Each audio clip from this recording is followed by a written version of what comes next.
सन 1221 पंजाब का कलाबाग, इंडस नदी का किनारा, युद्ध का मैदान खून से लाल है। लाशों के ढेर लगे हैं, हवा में खून की बूंदें घुली हुई हैं। ये दुनिया है चंगेज खान की, इतिहास का सबसे बड़ा मंगोल साम्राज्य बनाने वाला, एक ऐसा योद्धा जिसके नाम से लोग कांप उठते थे। अपने समय का सबसे क्रूर योद्धा चंगेज खान ने सन 1206 से 1227 के बीच सिर्फ 21 साल में करीब 40 मिलियन लोगों की जान ले ली। उसने चीन, Iran, Iraq, Uzbekistan, Japan, Hungary, रूस, अफगानिस्तान, साइबेरिया और बुल्गारिया सहित 12 देशों को मंगोल साम्राज्य में मिला लिया। उसकी फौज एक ऐसी मशीन थी जिसे कोई रोक नहीं सकता था। उस दिन इंडस नदी के किनारे चंगेज खान और उसके 50 शून्य मंगोल सैनिकों ने ख्वारिज़मियन साम्राज्य को एक भयंकर युद्ध में हराया था। युद्ध का मैदान खत्म हो चुका था, सभी दुश्मन मारे जा चुके थे। चंगेज खान की जीत का शोर गूंज रहा था और फिर वो इंडस नदी के किनारे खड़ा होकर भारत की तरफ देखने लगा। उस समय भारत दुनिया की सबसे अमीर भूमि थी, सोने की चिड़िया, जिसकी संपत्ति ने सदियों से विदेशी आक्रमणकारियों को आकर्षित किया था। उस समय भारत पर शमसुद्दीन इल्तुतमिश का राज था। ये गुलाम वंश था जिसे सन 1206 में कुतुबुद्दीन ऐबक ने स्थापित किया था। इल्तुतमिश को युद्ध का अनुभव नहीं था। चंगेज खान और भारत के बीच सिर्फ इंडस नदी थी। चंगेज खान को बस अपनी सेना को एक आदेश देना था और दुनिया का सबसे अमीर देश उसके कदमों में होता, पर उसने ऐसा नहीं किया। चंगेज खान ने भारत पर हमला नहीं किया। आखिर क्यों? दुनिया के सबसे बड़े साम्राज्यों को धूल चटाने वाले चंगेज खान ने मौका मिलने पर भी अपने सामने मौजूद दुनिया के सबसे अमीर देश पर हमला क्यों नहीं किया?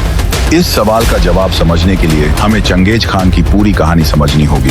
तो चलिए शुरुआत से शुरू करते हैं। सन 1162 मंगोलिया, खेती पहाड़ी इलाका, ओनोन नदी के किनारे एक बच्चे का जन्म हुआ। नाम रखा गया तेमुजीन। किसी ने नहीं सोचा था कि यही बच्चा दुनिया के सबसे बड़े साम्राज्य का राजा बनेगा। तेमुजीन के पिता यसुखेई थे। वो मंगोल के बोर्जिगिन कबीले के मुखिया थे। तेमुजीन सिर्फ 9 साल का था कि उसके पिता को दुश्मन कबीले ने जहर देकर मार डाला। पिता मरा, कबीले का नया मुखिया बना।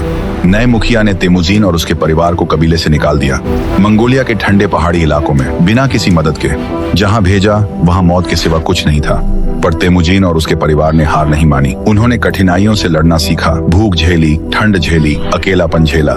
इस मुश्किल जीवन ने तेमुजीन को एक सबक सिखाया। ताकत और संपत्ति केवल तभी मायने रखती है जब तुम्हारे पास राजनीतिक ताकत भी हो। बिना राजनीतिक ताकत के तुम्हारी सब चीजें कोई भी एक झटके में छीन सकता है। यही सबक उसने अपने पिता की मौत से सीखा और इसी सबक ने तेमुजीन को चंगेज खान में बदल दिया। अब उसके सामने सिर्फ एक सपना था, दुनिया का सबसे ताकतवर राजनीतिक इंसान बनना, ऐसा साम्राज्य बनाना जिसके सामने कोई सिर न उठा सके। और उसने ऐसा कर दिखाया। सिर्फ 25 सालों में उसने दुनिया का सबसे बड़ा और सबसे ताकतवर साम्राज्य खड़ा कर दिया। अब सवाल यह है, उसने दूसरे साम्राज्यों पर हमला क्यों किया? क्या वो सिर्फ लूटने के लिए हमला करता था? नहीं।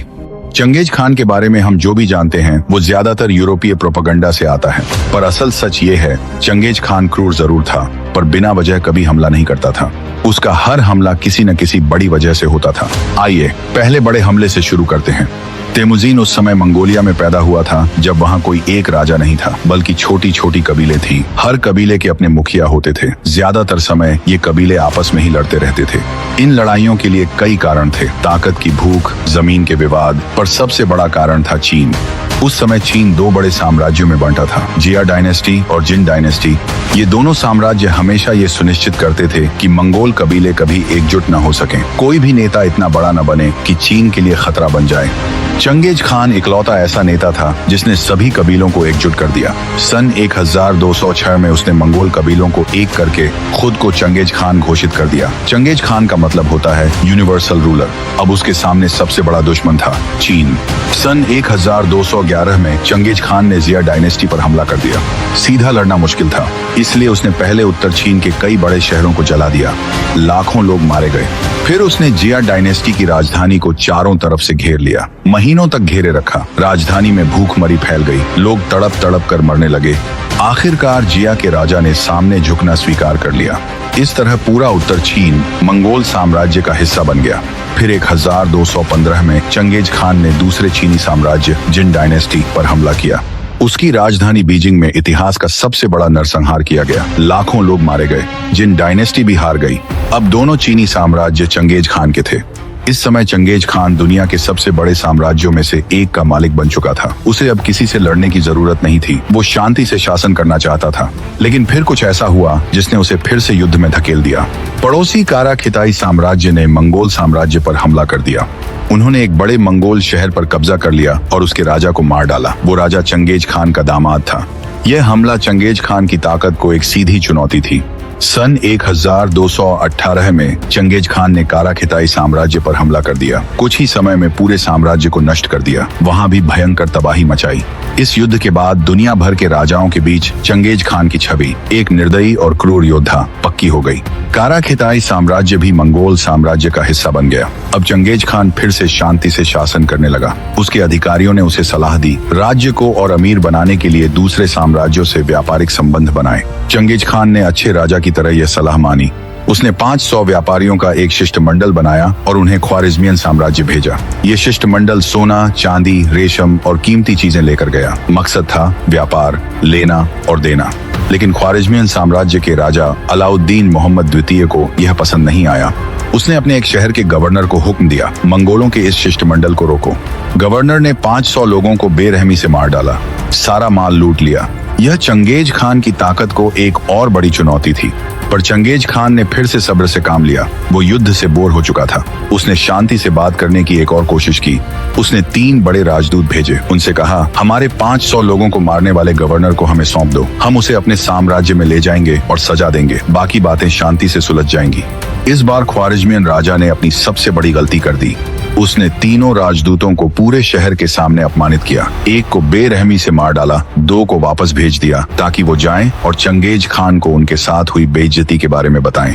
अब चंगेज खान का सब्र का बांध टूट चुका था। वो उठा। उसने अपने 50 शून्य सैनिकों को इकट्ठा किया और सीधा ख्वारिज़मियन साम्राज्य की तरफ चढ़ाई कर दी। रास्ते में जो भी शहर आया उसे जला दिया। जो भी सेना आई उसे मिट्टी में मिला दिया।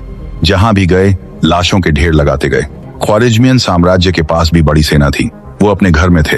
उन्होंने पहाड़ियों की ऊंचाई पर अपने सैनिक तैनात कर रखे थे। पर चंगेज खान और उसकी सेना ने सबको मार गिराया। एक एक करके बेरहमी से पूरा ख्वारिज़मियन साम्राज्य तबाह हो गया।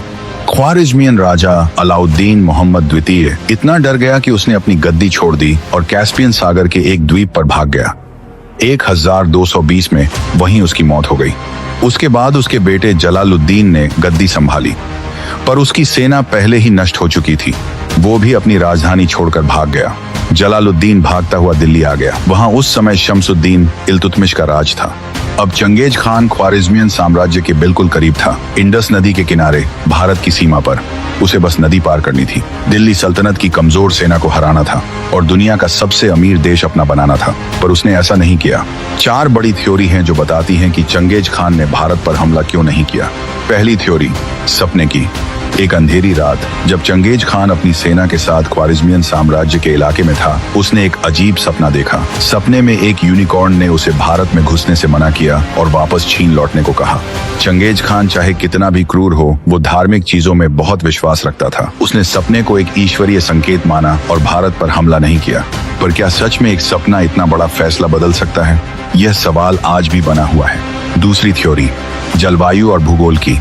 चंगेज खान की सेना ठंडे इलाकों में रहने के लिए आदी थी। भारत का गर्म मौसम और चुनौतीपूर्ण भूगोल उसकी सेना के लिए मुश्किल होता। ख्वारिज़मियन साम्राज्य से लड़ने के बाद उसकी सेना को काफी नुकसान भी हुआ था। ऐसे में भारत जैसे कठिन इलाके में लड़ने के बजाय उसने वापस चीन जाने का फैसला किया। पर इस थ्योरी में खामियां भी हैं। कुतुबुद्दीन ऐबक ठंडे इलाके से आया था और उसने भारत में सफलतापूर्वक लड़ाई लड़ी थी। तैमूर और बाबर भी ठंडे इलाकों से आए थे और उन्होंने भी भारत में जीत हासिल की थी। तीसरी थ्योरी, राजनीतिक चालाकी की। यह सबसे मजबूत थ्योरी है। जैसा हमने देखा, चंगेज खान कभी बिना वजह हमला नहीं करता था। उसके हर हमले के पीछे एक बड़ा कारण था। उसने चीन पर हमला किया क्योंकि चीन ने मंगोल कबीलों को सदियों से कमजोर रखा था। उसने कारा खिताई पर हमला किया क्योंकि उन्होंने उसके साम्राज्य पर हमला किया था। उसने ख्वारिज़मियन साम्राज्य पर हमला किया क्योंकि उन्होंने उसके 500 व्यापारियों और राजदूतों को मार डाला था। हर हमले के पीछे एक कारण था, एक चुनौती थी, एक बेइज्जती थी।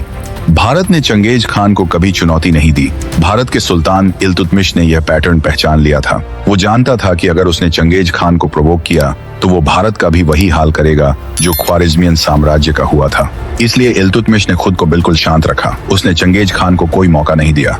यहाँ तक कि जब ख्वारिज़मियन राजा का बेटा जलालुद्दीन भागता हुआ दिल्ली आया और उसने इल्तुतमिश से शरण मांगी, तब भी इल्तुतमिश ने उसे शरण देने से साफ इनकार कर दिया। उसने चंगेज खान का दुश्मन को अपने यहाँ नहीं रखा। इस तरह भारत बच गया। चौथी थ्योरी, चीन में बगावत की। जब चंगेज खान ख्वारिज़मियन साम्राज्य के इलाके में था, तभी चीन की जिया डायनेस्टी के राजा ने उसके खिलाफ बगावत कर दी। ये बगावत चंगेज खान की ताकत को एक सीधी चुनौती थी। बगावत उसके अपने साम्राज्य में थी। उसने सोचा, पहले अपने घर को संभालूं, फिर भारत पर हमला करूंगा। उसने चीन लौटने का फैसला किया, जिया डायनेस्टी को पूरी तरह से नष्ट कर दिया। उसके बाद वो फिर से भारत पर हमला करने की योजना बना रहा था, पर उससे पहले ही सन 1227 में एक रहस्यमयी तरीके से चंगेज खान की मौत हो गई।